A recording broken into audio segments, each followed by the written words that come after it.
But there was also a story about snipers being ordered to shoot at kids, 2 or 3 kids. For me, that was a Yes. pretty crazy story. That story, it should be the main focus of your experience. Can you tell me more about it? Yeah, and that's the incident that, to me, everything that I witnessed beforehand on the sites, I could consider in terms of the fog and the friction and the violence and the uncertainty and the complexity of war, and that you can't question every decision and things that are made. And my position on that was like, hey, we can fix these things with leadership. The incident that I witnessed on the 8th of June is something that wasn't a leadership issue. And what was said to me on that day is what for me was a matter of crossing what I would call my red line. So on the 8th of June, I was at site number 4 earlier in the morning that day, on site number 4 in the north. I was at because we did an early morning distribution where we were setting up at 3 a.m. We were distributing by 5 a.m.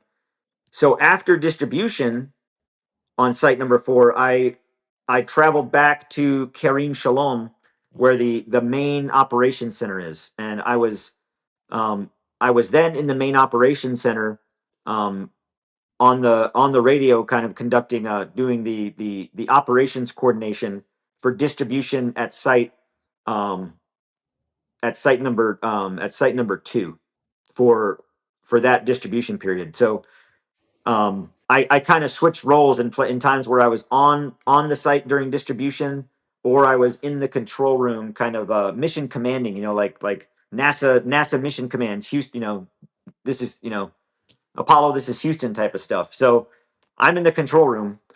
Site number 2 is very small. It's the smallest of all of our sites in terms of the area for where we put the distribution. It gets very crowded very quickly. Um, Imagine like a Black Friday sale at Walmart when the doors kick open and thousands of people are going in and crushing through this small opening. That's how site number 2 is. And as the Palestinians are just more and more people are coming in, there's more people coming in than are leaving. So it's turning into this just mosh pit of just crushed people. And three small children, 3 young Palestinians, were being crushed up against the side of the concrete barrier, the berm, or this barrier, and they were getting pushed up against there. So this Palestinian man lifts them up and puts them up on top of the barrier, so they wouldn't get crushed. Um, they were children. All 3 of them were children. 2 of them were under the age of 10, from what I could tell. Again, it's hard to tell in this environment with the amount of malnutrition, but they looked to be under the age of 10, and one of them looked to be slightly over the age of 10, maybe 12. But they weren't adults. They weren't armed. They didn't have bats or clubs or rifles or rocks or grenades. They didn't 2 of them didn't have shirts, or no, one of the young boys didn't have a shirt, and none of them had shoes. And they were scared. And the Israeli Defense Force liaison that was in the control center. So in the control center, we had a Israeli Defense Force liaison officer in there 24 hours a day. So I'm monitoring so at each site there were cameras, full video cameras that fed back into the control center, so we could see what was going on, kind of like eyes in the sky. And this liaison officer, this Israeli liaison officer, comes up to me, next to me, and he's looking, and he's very upset, and he's looking at this, and he's like, "Tell your men to get them off of there." And I looked, and I was like, "Hey, I was like, because we were watching the same thing on the screen, and that I was like, they're taking care of it." I was like, "It looks like, I mean, those are children. We don't have to get all panicky here." And he's like, "No, get them off there now." I said that they're handling it. You could see on the video screen where the contractors are beckoning for them to come down, giving them a way to come down on the other side so they could leave the site, so they weren't going back into the crowd. And I was like, they're handling it. I was like, they got it. And he's like, get them down now. Your men have lost control of the site. It's out of control. And I said, these are children. They were being crushed. I was like, they have it under control. He goes over to his desk. They had like a work center in the operations center with a radio, and he calls something on the radio, and then he comes back to me and he's really upset. Well, he spoke that in Hebrew. I don't speak Hebrew, but one of the contractors that we had in the operations center does speak Hebrew, or at least understands it to a level. And he was like, "Hey, he's like, he just called on the radio to have the Israeli Defense Force unit next, because there was an IDF unit stationed or in Gaza that was right next to site number 2, like right next to it, next door neighbors practically. He's like, he just told his snipers to be able to be ready to shoot them if they don't get down. And so when this liaison officer came back up to me and he said, he was like, get them down. And I was like, did you just call on the radio for your snipers to shoot at these kids? And he said, well, if you're not going to take care of it, then I will. I said, no, we're not shooting at these children. Number one, we're not shooting kids. Number two, if your snipers miss, you're going to hit other civilians. There was thousands of people. It was like, if you miss, you're going to hit other people, or you might actually hit one of the American guards. I was like, no, you're not going to shoot. I thank God in this moment that we didn't have to come to that decision, because the children at that point, as we're having this discussion back and forth, had run down the end of the berm, jumped off, and ran north out of the site. So we didn't have to see the end of that to know what was going to happen. Thank God. But just that notion of that, to me, I was like, that's not a mistake. That's not the fog and friction of war. That's a deliberate, unethical, immoral decision to shoot children, or to shoot anybody that's unarmed, that's not posing a threat, that obviously in the situation that they're in, we're being crushed in a crowd of people. So on that same instance, one of the more senior people in the company, or in the contract company that was in there, conveyed to me in no confusion, very clear terms, never say no to the client.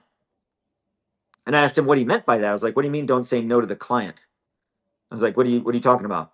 He said, well, the IDF are our client. We work for the IDF. Do not say no to our client.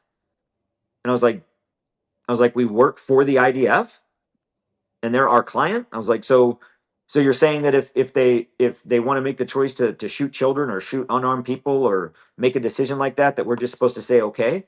He's like, well, what the IDF want to do is up to them. We don't say no. You can, if that was the decision he was going to make, that's the decision he was going to make. It's not our place to say yes or no to the client.